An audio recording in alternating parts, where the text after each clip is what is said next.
Hello, good day, and welcome to Alena Media TV News. I am Victoria broadcasting from Canada, and these are the headlines for today's stories.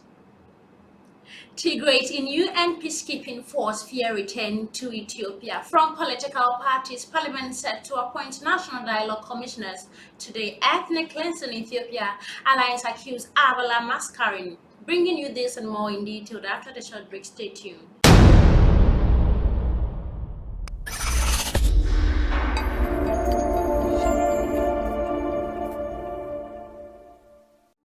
Hello and welcome back from that short break. Now news in detail. Tigray in UN peacekeeping force fear return to Ethiopia. Nairobi, Kenya. The United Nations is failing to fully supply hundreds of ethnic Tigrayan members of a UN peacekeeping force as they fear returning home to Ethiopia and facing potential detention and the country Tigray conflict. Peacekeepers tell the Associated Press their account highlight the concern among Tigrays after thousands of them, both military personnel and civilians, were detained throughout Ethiopia after the country war erupted in November 2020 between Ethiopian forces and fighters from the Tigray region.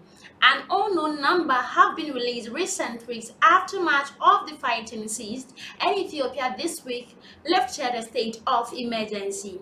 Two Tigrayan peacekeepers told the AP that they and hundreds of colleagues have ended their UN peacekeeping stint in Alba, a region contested by Sudan and South Sudan, and are now expected to return to Ethiopia. They asserted that their peacekeeping camp is under Ethiopian control and UN personnel are not allowed to access. Sergeant Ajizum Kebru, who would slip away from this camp with a few dozen others, said the remaining Tigray peacekeepers can only walk away safely once they are taken to a local airport for flight back to Ethiopia, which began this week. But as Tigray refused to board them, he said there are fears that those still in the peacekeeping camp could face retaliation.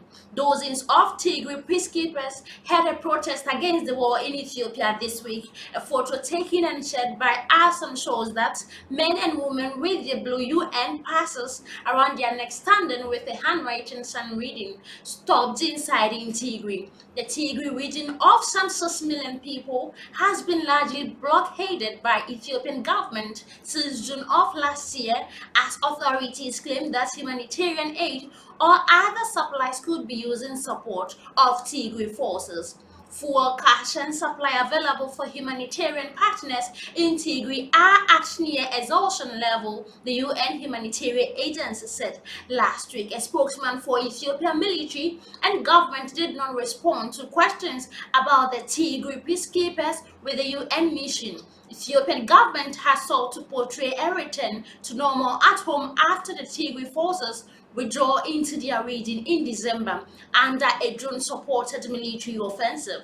The two peacekeepers told AP that Ethiopian authorities at the camp told the Tigray they would not be harmed if they return home, but they said they weren't reassured and they all colleagues who left in camp were sheltering with newly arrived peacekeepers from Ghana. The Tigray described themselves as stranded in a remote region on the border between two of the world's most troubled countries, Sudan and South Sudan. In a statement to the AP, UN peacekeeping spokesperson said a number of peacekeepers have chosen not to return and are seeking international protection. They are being protected by the UN in a secure location. The spokesperson said the United Nations continue to engage at all levels to allow the peacekeeping personnel to make a free decision to either repatriate or to seek asylum in view of their fears to return home. Other than that, the responsibility to grant asylum lies with Sudanese authorities who are assisted by the UN Refugee Agency in receiving them. It is not clear how many Tigray peacekeepers have refused to board the flight home. Ethiopia is one of the top 5 troops contributing countries to UN peacekeeping missions, and the nation war has turned the homecoming of Ethiopian peacekeepers into something fraught or even physical affair. Moving on to the next story, from political parties, Parliament set to appoint National Dialogue Commissioners today. At Addis Ababa, the House of People Representatives convened a special session today to appoint 11 individuals who will become commissioners of the National Dialogue Commission. This follows the approval on 29 December by the House of Proclamation number 12653 to establish the National Dialogue Commission with majority vote with 13 numbers and 1 abstention. Subsequently, Standing Committee on Law, Justice and Democracy said commissioners who will be leading the National Dialogue Commission will be selected by the people of Ethiopia and the appointment will be approved by the Parliament. On 4th January, the Hub issued a shortlist of 42 people out of 600 names who it said were nominated by the public to lead the Dialogue Commission. Now the last story, ethnic cleansing Ethiopian allies accused of Abala masquerade. Already turning into famine, Tigray food experts are adopting the creative ways of using common plants, including castor leaves and castor spear, locally known as bells, and other plants that are previously neglected or were considered as waste to provide nutritious food and mitigate the impact of them by starvation. A video report Addis Ababa faced with the worst food crisis that many fear has by the Voa Amarek showed how Chaga Kabrikal, a resident in Mekelle, the capital of Tigray state, uses the plant to prepare food at Mekelle Garden Refuge Center. Trading is also being provided by Tigray food expert at Nadgrad ADP Center in Mekelle City in how to prepare bills and other plants for long neglected and considered as waste to help alleviate the impact of starvation due to severe food shortage, the track war torn Tigray.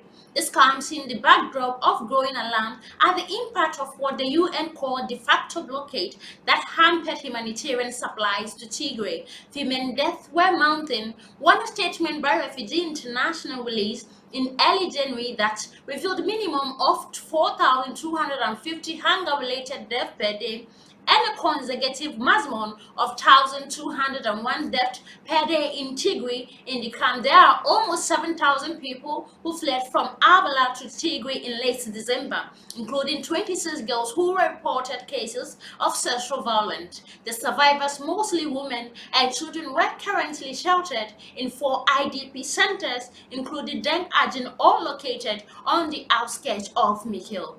As part of its investigation, Al Jazeera obtained testimonies from dozens of them. They estimated, as Odessa said, no Tigrays were left now in the town. They committed genocide against us. In November 2020, Prime Minister Abiy Ahmed sent troops as to Tigray region to remove the northern region's governing party, the Tigray People Liberation Front, from power, accusing it of attacking a military base. Since then, thousands have died and more than 9 million people are in need of urgent humanitarian intervention in a conflict that has escalated to neighboring regions of Amhara and Afar.